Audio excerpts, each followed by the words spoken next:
पतंजलि दंत कांति toothpaste, complete oral health का सच। नमस्कार, सियासी अखाड़ा देख रहे हैं आप। मैं हूं आपके साथ वरुण गोयल। हरियाणा में पिछले कुछ दिनों से क्या दिखाई दे रहा है कि जब से नई सरकार बनी है, जो नए मंत्री बने हैं, वो लगातार अधिकारियों की क्लास लगा रहे हैं। चाहे वो कष्ट निवारण समिति की बैठक हो या कोई दूसरी बैठक हो, अधिकारियों की लापरवाही पर वो एकदम बरस जाते हैं। क्या सरकार सख्ती के मोड में है? क्योंकि चुनाव के समय हमने देखा था कि कई मंचों से जो बीजेपी के बड़े नेता हैं वो ये कह रहे थे कि सरकार बनने के बाद ये सब नहीं बर्दाश्त किया जाएगा। अफसरशाही पर क्या सरकार लगाम लगा पा रही है? जो तस्वीरें आ रही हैं, ये तस्वीरें क्या कह रही हैं? खुद मुख्यमंत्री भी कई मंचों से अधिकारियों को नसीहत देते हुए दिखाई देते हैं। अब ये जो सरकार का एक्शन है, इस एक्शन का रिएक्शन क्या है या इस एक्शन के नतीजे क्या हैं? क्या अधिकारियों में वो डर बैठ रहा है, सरकार का वो इकबाल कायम हो रहा है कि लोगों के काम होने चाहिए? क्या जो लापरवाह हैं उनकी खैर नहीं, ऐसा एक माहौल बनता दिखाई दे रहा है? क्योंकि जो मंत्री हैं वो बैठकों में अधिकारियों को लताड़ते हुए दिखाई दे रहे हैं, एक्शन भी हो रहा है। इस एक्शन का असर कितना होगा ये बड़ी बात है, आपको बताएंगे। पहले आपको दिखाते हैं कि किसने क्या कुछ कहा है। आज के बाद ये कोताही बर्दाश्त नहीं होगी भाई। और इस मीटिंग में डीसी साहब, ये पुलिस कमिश्नर आना जरूरी नहीं है क्या? नहीं, वो मिनिस्टर से बड़ा है। हरियाणा सरकार अपने तीसरे कार्यकाल में पूरे फुल फॉर्म में दिखाई दे रही है। लापरवाह अधिकारियों की अब लापरवाही पर खैर नहीं है। सत्ता में काबिज होते ही नायब सरकार ने 100 दिनों के हिसाब से काम को रफ्तार देना शुरू कर दिया है। लगातार बैठकों के जरिए अधिकारियों से कामकाज को लेकर फीडबैक लिया जा रहा है। खुद मुख्यमंत्री नायब सिंह सैनी खुले मंच से कह रहे हैं, अधिकारी जनता के कामों को पहली प्राथमिकता से करे, लापरवाही की कोई गुंजाइश नहीं है। हमने कहा भी है कि भाई सब अधिकारियों से हम बात भी करते हैं कि देखिए जनता के प्रति जवाबदेह सरकार है ये, और जब मैं मंच के ऊपर बोलता हूं तो इसका कोई महत्व होता है। और महत्व है ये सरकार जनता के कामों के प्रति जवाबदेह है, और हम सब ने अपने व्यवहार को चेंज करके अब लोगों की बात को सुन करके उसका समाधान खोजने की तरफ बढ़ना चाहिए। मुख्यमंत्री नायब सिंह सैनी के अधिकारियों को नोट बुक के अलावा मंत्री भी पूरे एक्टिव मोड में दिखाई दे रहे हैं। कैबिनेट मंत्री राव नरवीर सिंह का ग्रीवेंस कमेटी की बैठक में पुलिस कमिश्नर की गैर मौजूदगी में गुस्सा फूट पड़ा। लगाओ, ये जो 10-10 बार ऑब्जेक्शन लगाते हो, कोई भी दोबारा ऑब्जेक्शन लगाएगा वो अधिकारी अपने आप को सस्पेंड समझे। ये खड़े पीने के लिए मांगते हो आप लोग। उस फाइल को पढ़ते ही आजकल तकरीबन ऑनलाइन फाइलें जमा होती हैं, उसको पढ़ो, 10 ऑब्जेक्शन लगाओ, चाहे 100 लगाओ, एक पर लगाओ। ये बार बार ऑब्जेक्शन लगाते हो, ठीक नहीं है भाई। कोई डिपार्टमेंट, चाहे सरकारी चाहे प्राइवेट आदमी मांगे, उसको पेंडिंग डाल देते हो आप लोग, फिर दोबारा आ जाती है, कोई जोर पड़ता है, फिर ऑब्जेक्शन लगाई। तो एक बार क्यों नहीं लगाते आप लोग? आज के बाद ये कोताही बर्दाश्त नहीं होगी भाई। और इस मीटिंग में डीसी साहब, ये पुलिस कमिश्नर आना जरूरी नहीं है क्या?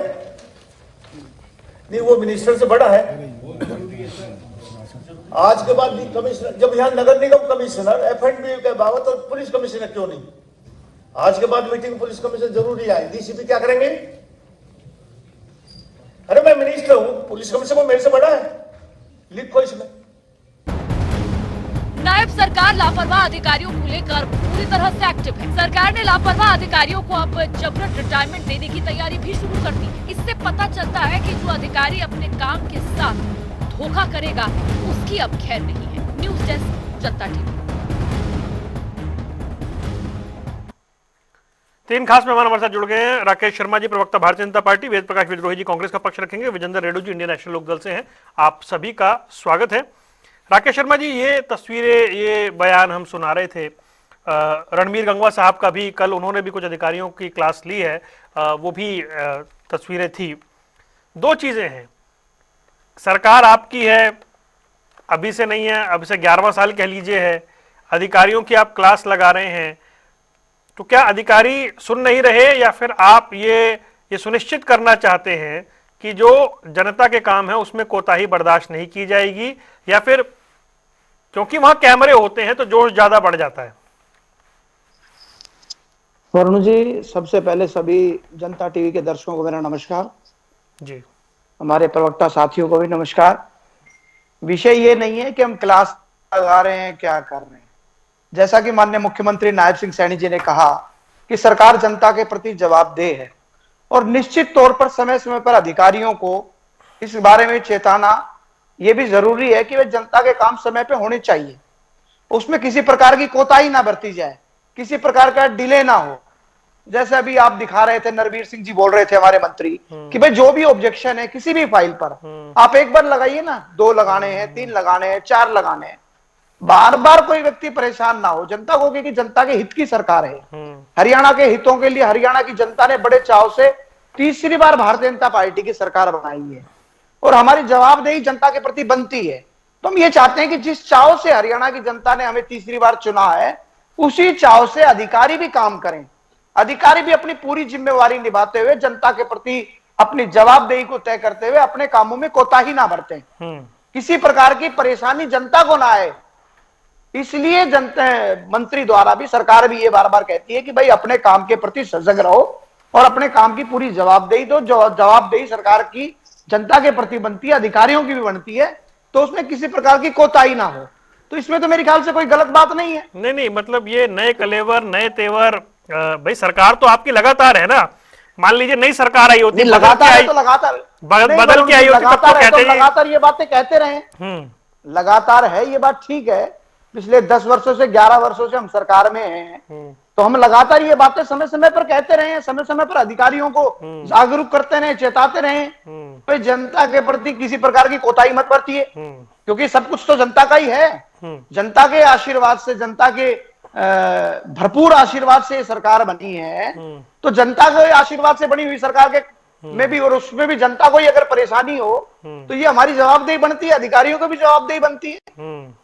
ठीक। और उनको जगाना, उनको चेताना, ये हमारी नैतिक जिम्मेवारी बनती है। ठीक है, ये तो कोई गलत नहीं है। नहीं, इससे गलत तो कौन कह रहा है भाई? गलत कौन कह रहा है? अभी तो पूछ लेते हैं ना। वेद प्रकाश विद्रोही जी, ये जैसे संदेश देने की बात होती है, संदेश ये कि जो लापरवाह है उन पे सरकार सख्त है, संदेश जा रहा है, ठीक जा रहा है?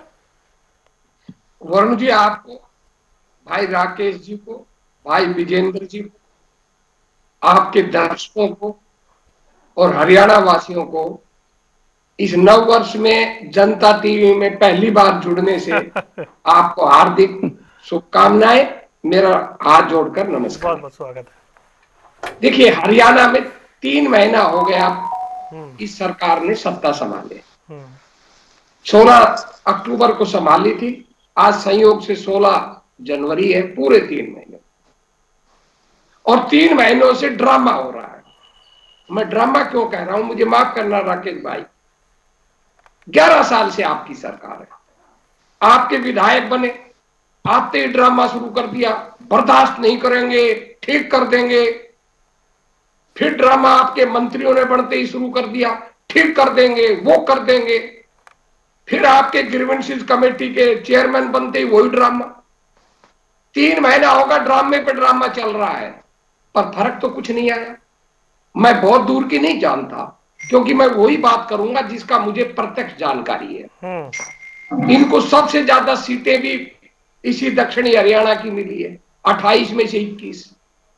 और मुझे भी यहीं की जानकारी, क्योंकि मैं यहां से बाहर 3 महीने में कहीं गया भी नहीं हूं। नारनौल हो, रेवाड़ी हो, गुड़गांव हो, फरीदाबाद हो। और भाई राकेश जी अच्छी तरह जानते हैं कि मैं इन चारों जिलों की एक एक बात को अच्छी तरह जानता भी हूं। अब हमारे रेवाड़ी के विधायक 3 महीने से झाड़ू लेकर चल रहे हैं, रोज झाड़ू लगाते हैं, पर रेवाड़ी की गंदगी तो वो की वो है, फोटो खींच जाती है। भाई नरवीर की आपने बाइट सुनाई, हमारे मित्र हैं, पुराने साथी हैं, ये पहली बार तो उन्होंने धमकी दी नहीं है, एमएलए बनते ही दी, बोलो सबको देख लूंगा। पहला बयान ये था। गुड़गांव में मंत्री बनते ही आके ये कहा, नाम ले लेकर, ए फलाने व्यक्ति सुधर जा, भ्रष्टाचारी है, तेरा तबादला करवा दूंगा, गुड़गांव छोड़ दे। आज तीसरी बाइट आपने फिर ग्रीवेंसेस कमेटी की सुनवा दी, या ग्रीवेंसेस कमेटी के तो चेयरमैन नहीं है, पर और उन्होंने ली होगी मीटिंग, उसकी सुना दी आपने। 3 बार धमकी दे चुके, क्या गुड़गांव को असर पड़ा? क्या किसी अधिकारी का तबादला हुआ? कोई परिवर्तन आया? नहीं, इस बार तो फरीदाबाद में थे वो। ना मैं कह रहा हूं फरीदाबाद में कहा होगा। मैं मुझे माफ करना, मैंने गुड़गांव शब्द प्रयोग कर लिया। मैंने कहा तीसरी बार, बाइट तो तीसरी बार आई है ना, इससे पहले वो फरीदाबाद में यही नहीं, रणबीर गंगवा भी बोल रहे हैं, अनिल विज का तो चलिए स्टाइल ही यही है, सभी बोल रहे हैं। मैंने आपसे एक शब्द प्रयोग किया था कि मैं उन्हीं क्षेत्र की बात करूंगा जिनकी धमकी की भी मुझे जानकारी है, जमीन पे क्या हो रहा है वो भी जानकारी है। मैंने दोनों बातों को जोड़ा है कि मैं धमकी की बात नहीं कर रहा। इन 3 महीनों में इन जिलों में क्या हुआ, क्या परिवर्तन आया, मैं वो बात कर रहा हूं। गौरव शर्मा जी ने इससे पहले धमकी दी थी, यही फरीदाबाद के अंदर 4 विधायकों ने यही धमकी दी थी, पर परिवर्तन तो कुछ नहीं आ रहा। सवाल है कि ये धमकी का फिर औचित्य क्या है? क्या तो ये मंत्री लोग, इनके अफसर सुनते नहीं, असहाय हैं, अपना रोग गांठने के लिए, अपना पौवा चलाने के लिए ये कोरी धमकियां दे रहे हैं? वो मैं इसलिए कह रहा हूं कि अधिकारी तो वो के वो है जो अधिकारी 11 सालों से इनके राज्य में मड़ाईदार पोस्टों पे चले आ रहे हैं। आप पुलिस कमिश्नर की जिनकी बात ये कर रहे हैं, फरीदाबाद की कर लो, गुड़गांव की कर लो, वो के वो है जो पहले मड़ाई खा रहे थे, आज भी मड़ाई खा रहे हैं।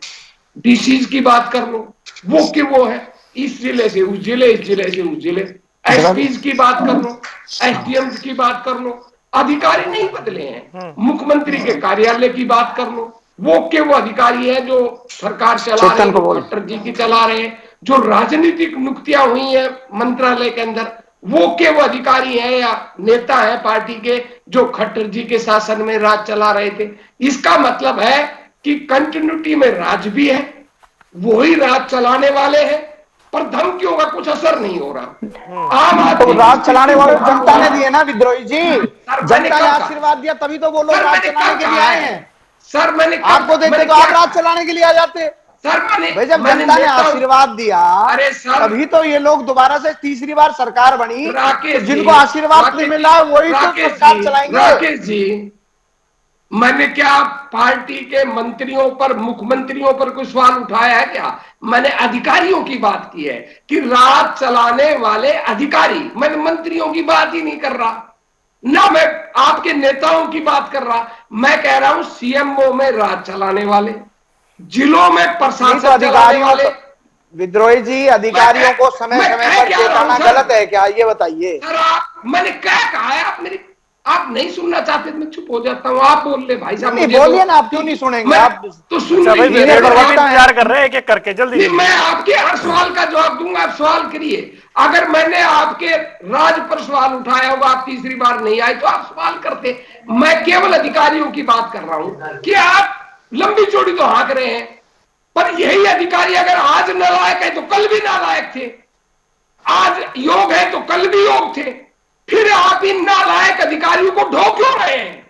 मेरा सीधा आरोप है, मैं खत्म कर रहा हूं अपनी बात को, मेरा सीधा आरोप है ये जितने भी अधिकारी जिन पर आप रोक गांठ रहे हैं, वो भारी पैसा लेकर आपके पास पैसा देकर 2-2, 3-3 साल के लिए नियुक्तियां रहे हैं आपके बड़े नेताओं ये के पैसे देके नियुक्ति का टाइम 2014 से पहले था विद्रोही जी। इस सरकार में पैसे देके नियुक्ति का कोई टाइम नहीं है। आपको दरअसल रह रहकर 2014 से पहले का शासन याद आता है, और जब वो शासन याद आता है तो आप ये अनर्गल आरोप लगाने लग जाते हैं, क्योंकि आपकी यादाश्त में 2014 से पहले का हुड्डा का शासन है, वही याद रहता है। जिस शासन में पैसे देकर तो अधिकारियों की नियुक्ति होती थी, पैसे देकर के नौकरियां लगती थी, सारे काम पैसे से होते थे, वही शासन आपको याद है, और रह रहकर उन्हीं बातों पर आप आ जाते हैं। आप लोग नहीं सुनना चाहते तो कोई यही तो अच्छा, रुकिए रेणु साहब को और चर्चा में शामिल करता हूं, रुक जाइए, रुक जाइए भाई। क्योंकि आपने तो 10 साल शासन के बहुत नजदीक रहे उससे, आपको उन शासन की यादाश्त ताजा हो जाती है आपके बारे में। भाई मुझे बात तो आपको ये लगता है कि नियुक्तियां पैसे लेकर होती हैं, ये ठीक बात है, हुड्डा के शासन में यही होता था। एक मिनट रुक जाइए, तो अच्छा रुकिए, बस प्लीज राकेश जी रुकिए, बस आप जल्दी से कंप्लीट करिए। मैं तो एक लाइन में खत्म कर रहा था, कि खत्म भी कर देता, ये बीच में नहीं बोलते तो मैं बात ही ऐसी करते हैं कभी कभी। अच्छा एक मिनट रुके आप राकेश भाई प्लीज, हुड्डा का राकेश भाई शासन प्लीज कहा एक मिनट जाता रुके है। ना, राकेश जी आप क्या जैसे करेंगे, मैं क्या बोलूंगा? मैंने कहा सब शब्दों का प्रयोग किया है, कोई गाली बकी है मैंने जो अरे आप नहीं मुझे नहीं, टोक रहे ऐसे हैं? आप बात पूरी कीजिए। तो सर मैं कह रहा हूं कि अगर ये अधिकारी भ्रष्टाचार या पैसा लेकर नियुक्त नहीं किए गए थे तो क्या तो ये योग है? और इनके मंत्री इनको अयोग बता रहे हैं, नालायक बता रहे हैं, भ्रष्टाचारी बता रहे हैं, जनता को तंग करने वाले बता रहे हैं। ठीक, इसका मतलब है ये तंग करने वाले भ्रष्ट लोग क्यों ढो रहे हैं इनको? क्या स्वार्थ है आपका? वो मैं ये नहीं कह रहा और अधिकारियों को लगा दो, ठीक है, इन्हीं को क्यों ढो रहे हो? विजेंद्र रेड्डी जी जी आपने मोटा आ गई, मोल ले अब रखा बात है आ गई मेरे आपकी एक लाइन में भाई। सारी। विजेंद्र रेड्डी जी, सरकार की सख्ती, अब विद्रोही जी कह रहे हैं कि भाई इसका मतलब यह है कि अधिकारी आपकी सुनते नहीं है, लेकिन मुझे एक चीज इसमें याद आ रही है कि जब नायब सैनी मुख्यमंत्री बने, आचार संहिता लोकसभा चुनाव की लगी, वो खत्म हुई, फिर अगली लगी, कई मंचों से यह कहा गया कि अधिकारियों सुन लो, या आचार संहिता हटते ही तुम्हें बताएंगे, ये सारी बातें मंच से हो रही थी, चेतावनी दी जा रही थी। अब जो मंत्री हैं, अनिल विज साहब का तो चलिए स्टाइल वो है, हमने शुरू से देखा है, अब वो रणवीर गंगवा हैं, राव नरबीर हैं, तमाम जो मंत्री हैं वो अधिकारियों को फटकार लगा रहे हैं इन बैठक में, इसका असर क्या दिखाई देता है आपको? वरुण जी, सर्वप्रथम जनता टीवी का बहुत बहुत आभार प्रकट करना चाहूंगा। आज का जो ये मुद्दा है बड़ा इम्पोर्टेंट मुद्दा है और जनहितैषी मुद्दा है, जनता के साथ सीधा जुड़ा हुआ मुद्दा। जी, अफसरशाही सरकार को चलाने का काम करते हैं, कार्यपालिका ही जिम्मेवार होती है सरकार को चलाए, अच्छे से चलाए और जनता की सेवा करने का काम करे, क्योंकि अफसरशाही जो है, कर्मचारी है, जितने भी सर्विसमैन है वो सरकार के नौकर होते हैं, जनता के सेवक होते हैं, उनको काम करना चाहिए। दो बातें मैं कहना चाहूंगा। नंबर एक बात तो ये जो बात कही गई कि ऑब्जेक्शन के ऊपर ऑब्जेक्शन, ये हमारे प्रदेश के लगा लो बाहर भी होगा, लेकिन मैं कई बार का भुगत भोगी हूं। ये ऑब्जेक्शन प्रथा जो है ना, रियलिटी में बहुत बड़ी ऑब्जेक्शन प्रथा है। अधिकारियों की नीयत ये होती है, सभी की नहीं होगी लेकिन मोस्टली अधिकारियों की नीयत ये होती है कि वो किसी के भी फाइल में, किसी के केस में कमियां ढूंढते हैं, बस कहीं तो कुछ कमी मिले, उस काम को निपटाने की बजाय उस काम में कमी ढूंढने का प्रयास करते हैं। ये मैं खुले तौर पर आपके चैनल के ऊपर बोल रहा हूं और ये मोस्टली अधिकारियों की एक प्रथा है, चाहे उसके नीचे वाले करें चाहे ऊपर वाले करें, वो ढूंढेंगे उसमें नुक्शा, कहां कमी मिलेगी और उसका ऑब्जेक्शन लगाएंगे, जबकि उस ऑब्जेक्शन का कोई इंपॉर्टेंस नहीं होती है, उसके बगैर काम चल जाता है। तो मेरा आपके चैनल के माध्यम से हरियाणा प्रदेश के अधिकारियों से ये निवेदन है कि एक ये जो ऑब्जेक्शन प्रथा है, आपको सरकार बहुत बढ़िया बढ़िया तनख्वाह देती है, बड़ी सुविधाएं देते हैं, प्लीज ऑब्जेक्शन प्रथा को बंद करके पॉजिटिविटी के साथ किसी भी काम को आगे बढ़ाने का। फिर तो मंत्री ने सही फटकार लगाई ना ऑब्जेक्शन को लेके? नहीं, फटकार सही नहीं लगाई, ये प्रथा है लेकिन जो मंत्री लोग फटकार लगाते हैं, चुनाव के समय लगे थे कहने हमारे मुख्यमंत्री जी, मैं पेंच टाइट कर दूंगा, सुधर जाओ, काम कर लो। ये बातें कौन करता है? जिसकी चलती नहीं वो बातें करता है, जिसके काबू में प्रशासन नहीं है वो करता है।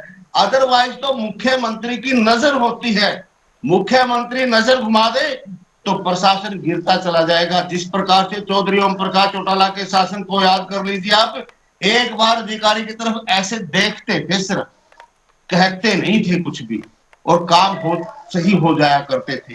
ये केवल दिखावा करते हैं। आपने अपने एड्रेसिंग में सही कहा कि वहां पर बहुत ज्यादा कैमरे होते, इसलिए जोश बढ़ जाता है।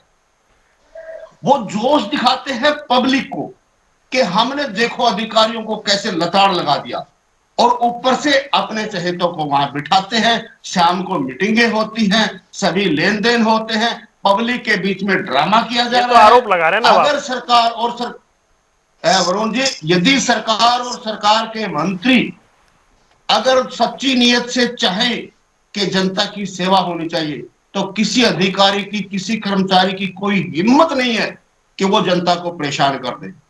मैं कई उदाहरण गिनवा सकता हूं, बेवजह से परेशानी के कारण नहीं तो और मंत्री जब क्लास उसको लगा रहे हैं, सस्पेंड कर रहे हैं, फिर भी आप कह रहे हो कि नहीं, मतलब बात नहीं बन रही।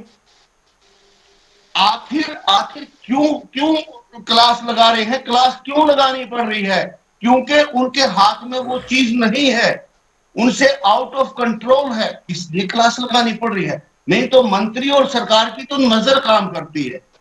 एक बार नजर से देख लिया, तिरछी नजर की नहीं कि अफसर सीधा हुआ नहीं, कर्मचारी सीधा हुआ नहीं, ये डांट फटकार लगाते हैं। रात को पार्टियां करेंगे तो डांट फटकार फटकार का क्या मायना रह जाएगा? ये अगर वास्तव में सुधारना है इस चीज को, प्रथा ऑब्जेक्शन प्रथा को खत्म करना है, और एक ही रीजन है, मैं ये भी मानता हूं, ऑब्जेक्शन प्रथा है बस। अगर ऑब्जेक्शन प्रथा को आपने खत्म करना है राकेश जी, और माननीय हमारे मुख्यमंत्री जी, माननीय हमारे सभी मंत्रीगण, आप ये पब्लिक में घोषणाबाजी ना करें। आप अफसर को बिठा करके समझाएं कि भाई दोबारा इस तरह की आ गई तो शहर नहीं होगा। आप कितने पिछले उदाहरण लोगे? आप करप्शन में पकड़े जाते हैं, क्या एक्शन होता है? किसी भी कार्य में पकड़े जाते हैं, गलत काम में पकड़े जाते हैं, शिकायतें होती है, क्या एक्शन होता है? पब्लिक में बैठ करके फटकार लगा दी, क्लास लगा दी। नहीं, सस्पेंड भी तो कर रहे हैं। कितने अधिकारी सस्पेंड खाओगे वरुण जी? आपने आज सस्पेंड कर दिया, 10 दिन बाद उसको बहाल करके सारी तनख्वाह दे करके फिर बिठा दिया। कर्मचारी और अधिकारी तो खुश होते हैं सस्पेंशन से। वो कहते हैं कि मुझे सस्पेंशन दे दो जी, 2-4 महीने अपना घर का काम संभाल करके फिर मुझे बहाल कर देना, आ जाएंगे। पब्लिक को खुश कर दिया, उनको दबा दिया। रियलिटी में ना को सस्पेंशन की जरूरत है, ना किसी को ट्रांसफर की जरूरत है, ना टर्मिनेशन की जरूरत है। ओवरऑल पूरे सिस्टम को बदलने की बात कर रहे हैं ना, फिर वो तो एक अलग विषय हो गया। नहीं, क्यों अलग क्यों होगा वरुण जी? आप अब मैं ऑफिस में जाता हूं काम लेकर के, मैं बिल्कुल सही फाइल लेकर के जाता हूं, ऑब्जेक्शन लग गया। मैं एक रियल पोजीशन बताता हूं। मुझे अपनी कार का, मैं एक कार ली मैंने, वो कौन सी आती है कि महंगे वाली कार है वो, चलिए बधाई हो सर आपको। कार गाड़ी ली मैंने पजेरो गाड़ी खरीदी। गुड़गांव की एनओसी थी, उसकी एनओसी आ गई, एनओसी लेकर के आ गया मैं, एनओसी जमा करवा दी, और हमारे एसडीएम ऑफिस के स्टाफ ने बोला कि इसका रजिस्ट्रेशन नहीं हो सकता। मैं क्यों नहीं हो सकता भाई? बोला इसमें ये नहीं है, वो नहीं है। मैंने इनको समझाया, मैं कहा मेरे भाई सुप्रीडेंट साहब आप तंग मत कीजिए, उसका रजिस्ट्रेशन कर दीजिए। नहीं किया। मेरी एक एडीसी के साथ पहचान निकल गई। मैं एडीसी साहब के पास गया। एडीसी साहब दहिया साहब थे, मैं नाम लेता हूँ, एडीसी दहिया साहब। उन्होंने उसको बुला करके फटकारा, तुरंत उसका रजिस्ट्रेशन हो गया, तुरंत हो गया। तो फटकार से काम होता है ना, ये तो आपने मान लिया रेडू साहब, फटकार से काम होता है। फटकार से, लेकिन वो अधिकारी की फटकार, अधिकारी ने फटकार लगाई। मंत्रियों, मैं कहता हूं फटकार से काम होता है, लेकिन फटकार लगाने की जरूरत नहीं होती मंत्रियों को, सरकार को। ठीक है, उनके तो आंखों की नजर होती है। मैं समझ गया राकेश जी। भाई आपको 11 साल से बार बार फटकार लगाने की जरूरत क्यों पड़ रही है? बड़ी अच्छी बात है कि आपके मंत्री फटकार लगा रहे हैं, वरुण, पर जरूरत क्यों पड़ रही है? नहीं वरुण जी, जब विजयेंद्र जी कह रहे थे कि टेढ़ी नजर से देख लो, देखो क्या है कि जो जिन चौटाला साहब का इन्होंने नाम लिया वो दिवंगत आत्मा है, मैं उनका जिक्र नहीं करना चाहूंगा, परंतु मैं एक जिक्र जरूर कर दूं। इनके शासन में तो विधायकों तक को तेजा खेड़ा के दर्शन करवाते थे, वो शासन अलग था, ये शासन अलग है। उस शासन में इस शासन में दिन रात का फर्क है, परंतु जनता के हित के लिए हम जरूर समय समय पर, आज तो 11 साल का शासन हुआ है, आप 4 साल बाद हमारी डिबेट में आओगे तो 15 साल का शासन हो जाएगा। जब जब जरूरत पड़ेगी तब तब अधिकारियों के पेच कसे भी जाएंगे, क्योंकि हमारी प्राथमिकता हरियाणा की 3 करोड़ जनता है। हमारी प्राथमिकता में जनता है, हमारी प्राथमिकता में हरियाणा प्रदेश के वासी हैं, जिनके हित के लिए जब जब जरूरत पड़ेगी, जब जब हमें ये लगेगा, हमारी सरकार को लगेगा, हमारे मंत्री को लगेगा, हमारे माननीय मुख्यमंत्री को लगेगा कि अब ये अधिकारी गड़बड़ कर रहा है, तो हम उसके पेच भी कसेंगे, सस्पेंड भी करेंगे, टर्मिनेशन भी करेंगे। ऐसा नहीं है कि किसी जिले में हमारे मंत्री गए तो एक जिले में 100, 125, 150 अधिकारी होते हैं, एसडीएम के भी तहसीलदार हैं और लोग हैं। ये थोड़ी सब लोग भ्रष्ट हैं या सब लोग कोई काम नहीं करते, परंतु एक आदमी को तो आरोप लगा रहे हैं ना, आदमी को पता लग जाता है ये कह रहे हैं कि अधिकारी कायम है एक ही जगह पर, सब कुछ सिस्टम जस का तस चल रहा है। नहीं नहीं नहीं, ये वेद प्रकाश जी गलत बात कह रहे हैं कि सब कुछ सिस्टम जस का तस चल रहा है, कि सारी चीजें वही हैं। फिर मैं वही वाली बात, पुरानी वाली बात पे आऊंगा कि सीनियर प्रवक्ता, इनको लगेगा कि शर्मा जी क्या कह रहे हैं, इनको वो शासन याद आ जाता है तो उसमें तो मेरी कोई गलती है नहीं भाई। इनको जो 2014 से पहले का शासन याद आ जाता है, उसमें हमारी क्या वो है। परंतु जब से सरकार बनी है, हम समय समय पर अधिकारियों को चेताते भी हैं और पेच भी टाइट करते हैं और सस्पेंशन भी करते हैं और टर्मिनेशन भी करते हैं और करेंगे भी। ऐसा नहीं हम यही रुक जाएंगे। अगर ये लगेगा कि फला अधिकारी ये गड़बड़ कर रहा है तो क्यों नहीं करना चाहिए, बताइए वरुण जी। सरकार की जवाबदेही जनता के प्रति है कि नहीं है? अगर हम अधिकारियों को नहीं कहेंगे तो किसको कहेंगे? क्या विजेंद्र जी के इनके हिसाब से सरकार थोड़ी चलेगी? सरकार तो जनता के हित के लिए जो भी काम करना पड़ेगा वो हम करेंगे। हम इस पीछे नहीं हटने वाले और आगे भी करेंगे। और ऐसा नहीं है कि सरकार के अधिकारी हमारी पकड़ में नहीं है। और ये जो वेद प्रकाश जी ने एक आरोप लगाया कि भाई जो नियुक्तियां होती हैं, जो वो दी जाती है, उसको पैसे लेके दी जाती है। अब ये दौर चला गया, ये 2014 से पहले का दौर। ठीक है विद्रोही जी, अधिकारियों को नियुक्ति पैसे देकर के मिलती थी, ये वो दौर नहीं है। ये चेतावनी, वो समय भी चला गया। ठीक है, चेतावनी, और वो समय कभी हरियाणा में लौट कर भी नहीं आएगा। ये भी मैं बड़ी जिम्मेवारी के साथ कह रहा हूं, क्योंकि जनता ने जिस प्रकार की सरकार पिछले 11 साल में देखी है, जनता उस दौर को कभी लौटाना नहीं चाहेगी जो दौर 2014 से पहले 2004 से लेकर 2014 तक था। उस दौर में कभी नहीं आना चाहेगी जनता। ठीक है विद्रोही जी, चेतावनी, फटकार, सस्पेंशन, टर्मिनेशन, सरकार सब कुछ कर रही है जो संभव है। देखिए वरुण जी, मैं तो अनर्गल बात करता नहीं, आंकड़ों की बात करता हूं। 22 जिले हैं, 22 एसपी हैं, 22 डीसी हैं, 6 रेंज है तो 6 उनके रेंज के पुलिस अधिकारी हैं, 7 या 8 कमिश्नर हैं, इसके डिवीजन कमिश्नर 6 वो कमिश्नर्स हैं, आईएएस ऑफिसर। 8 के करीब पुलिस कमिश्नर हैं जो कमिश्नरेट बना रखे हैं शहरों के अंदर। यही तो प्रशासन चलाते हैं। मुझे आप ये बता दीजिए कि यही लोग, कुछ चंद लोग हैं, आप उनके नाम निकाल लो, वही इस जिले से उस जिले में, उस रेंज से उस रेंज में, उस पुलिस कमिश्नरी से उस पुलिस कमिश्नरी में, जब तक उनका हायर प्रमोशन नहीं हो जाता वही लोग हैं, वही चला रहे हैं। आप 10 साल का रिकॉर्ड उठाकर देख लो। मैंने कहा सीएमओ कार्यालय वही अफसर है जो खट्टर जी का प्रशासन चलाते थे, वही अफसर है जो सैनी साहब का प्रशासन चला रहे हैं। किसी को सस्पेंड किया आज तक? उन पर आरोप लगे, ट्रांसफर करा, इस जिले से ट्रांसफर कर दिया, दूसरे जिले में भेज दिया, इस रेंज से ट्रांसफर किया, उस रेंज से ट्रांसफर कर दिया। क्या यही अधिकारी हैं? अधिकारी तो और भी हैं। जो एक अधिकारी नालायक सिद्ध हो गया, भ्रष्ट सिद्ध हो गया, जन विरोधी सिद्ध हो गया, उसको तो मलाईदार पोस्ट नहीं मिलनी चाहिए, उसको तो खुड्डे लगाना चाहिए। उसको मलाईदार पोस्ट क्यों मिलती है? मैं फिर कह रहा हूं, क्योंकि मोटा माल देके नियुक्ति हो रही है। अगर मेरी बात गलत है, मैं आप पर छोड़ता हूं।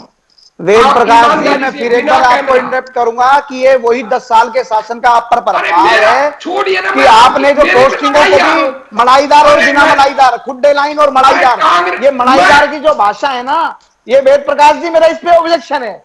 आप पे उसी शासन का प्रभाव है उन 10 वर्षों का, जो आप पोस्टों को भी मलाईदार के रूप में देखते हैं। क्या मलाईदार पोस्ट होती है बताइए जरा? क्या मलाईदार पोस्ट, कौन सी पोस्ट पे मलाई मिल रही है जी? मैं गलत नहीं कह रहा कि ये जो बार बार कहते हैं कि मलाईदार पोस्ट है, मलाईदार पोस्ट है, ये वही 10 साल के उस कुशासन का दोष है, जो दोष बार बार वेद प्रकाश जी को याद आ जाता है कि किस प्रकार से हमने बाइफर्गेशन किया हुआ था कि ये मलाईदार पोस्टें हैं, ये सेकंड मलाईदार पोस्टें हैं और ये थर्ड मलाईदार पोस्टें हैं और ये खुड्डे लाइन है। ये बाइफर्गेशन हुड्डा के शासन में था और यही बात रह रहकर वो बात याद आ जाती है इनको, रह रहकर वो समय याद आ जाता है। तो मैं बार यही कहता हूं कि उस समय को भूल जाइए, वो समय लौट के आने वाला नहीं है, क्योंकि हरियाणा की जनता ने तय कर लिया है कि जो वो समय था, किस प्रकार से उसको बर्दाश्त किया था, किस प्रकार से उस समय से बाहर निकली थी हरियाणा की जनता, उसमें दोबारा नहीं जाना चाहती। और आप बार बार उसी में लेके आ जाते हैं। बताओ मलाईदार पोस्टें क्या होती है? मलाईदार पोस्टें ठीक है, ठीक विद्रोही जी कंप्लीट करिए। वरुण जी, मुझे लगता है आपने तय कर लिया कि मुझे बोलने नहीं देंगे। अरे मैं कह रहा हूं बोलिए ना भाई। नहीं, इनको रोकते ही नहीं ना, हर बार बीच में ठोक रहे हैं। मैं रोक तो कोर्ट दिया में उन्हें। बता रहा हूं, प्रशासन कौन चलाता है? नहीं तो विद्रोही जी, मैं टोकता नहीं हूँ, मेरा स्वभाव टोकने का नहीं है। जब आप आरोप लगा रहे हैं, मोटा मान लिया तो ऑब्जेक्शन कर रहे हैं। हाँ, तो आप उस समय से थोड़ा बाहर आइए। आज 11 साल हो गए हैं, 2014 2025। अच्छा रुकिए राकेश जी एक मिनट सुन लेते हैं ना उनको, हालांकि मैंने पहले पूरा मौका दिया था बोलने का। जी बोलिए एक बार, विद्रोही जी बोलिए। मैं आपसे पूछ रहा हूं, प्रशासन कौन चलाता है? मैंने तो प्रशासन की बात की है। कौन होता है जिले का मुखिया प्रशासन चलाने वाला? एसपी और डीसी? कोई कोई गलत प्रशासन चलाता है? कोई डीआरओ या तहसीलदार या एसडीएम चलाता है? पूरा मुखिया जिले के 2 ही होते हैं जो पूरे प्रशासन को चलाते हैं। मैंने कहा कि मैंने उनके नाम लिए हैं। आप बता दीजिए कि वही लोग बार बार क्यों नियुक्त हो रहे हैं? अगर आप पैसों में नियुक्तियां नहीं कर रहे तो उन्हीं भ्रष्ट लोगों को, उन्हीं नाकारा लोगों को बार बार नियुक्तियां क्यों दे रहे? मुझे बता दो आप, क्या खुशबू आ रही है उनके अंदर? क्या और अधिकारी नहीं है प्रदेश के अंदर? अगर वही योग है तो फिर आप ये कहना छोड़ दो कि भाई ये काम नहीं कर रहे। इसका मतलब योग है तो काम कर रहे, तो फिर तुम्हारे एमएलए एमपी आपत्ति किस बात की कर रहे हैं? दोहरे मापदंड क्यों अपना रहे हो? क्या तो इन अधिकारियों को योग मान लो, हमें कोई आपत्ति नहीं है। आपके मंत्रियों को, एमएलए को चुप करो कि ये भ्रष्ट नहीं है, ये गलत काम नहीं कर रहे। अगर ये भ्रष्ट है, अयोग्य है, तो इनको पदों से हटाओ। जवाब दीजिए राकेश जी। बात कर रहा हूं। मैं तो सिर्फ ये पूछ रहा हूं वेद प्रकाश जी, आप जनता के साथ हैं या जिन गलत अधिकारी, जो अधिकारी लापरवाही बरतते हैं, सरकार उनकी चूड़ी कसने के काम करती है, तो उनके साथ आप ये बता दो बस, आप किसके साथ हैं? आप ये बता दो, क्या आपको जनता के हित से आपका कोई सरोकार है या नहीं है? वरुण जी ये बताइए ना। मैं सवाल उठा रहा हूं, आप मुझे बताइए, मैं सवाल आप बताइए ना ये बात। वो कह रहे हैं अधिकारियों की नियुक्ति में बदलाव क्यों नहीं होता? क्यों क्यों क्यों चेहरे नहीं बदलते? बहुत विद्वान है, समय समय पर सब चीजें होती है, क्यों नहीं होता नियुक्तियों में बदलाव? मैं मान खुद लेता नियुक्तियों में हूं, बदलाव भी होता है। हम तो पूरक है। और कौन से भ्रष्टाचारी जिस पे भ्रष्टाचार के आरोप है, किसको लाकर मतलब दोबारा से जिसको सस्पेंशन कर दिया, टर्मिनेशन कर दिया? अगर वो कोर्ट के माध्यम से आ गया तो विषय अलग है, अदरवाइज तो बताइए किसको दोबारा वो किया? मैं किन की बात कर रहा हूं वरुण जी? मैं बात क्या कर नहीं, रहा हूं? आप जिनकी बात कर रहे हो मैं भी उनकी बात कर रहा हूं। मुझे तो आश्चर्य ये होता है कि आपको तो एप्रिसिएशन करना चाहिए कि सरकार जो है जनता के हित के लिए अधिकारियों को अगर कोई मंत्री टाइट करता है तो उसमें आपको नहीं होना चाहिए कि क्या ऑब्जेक्शन है आपको?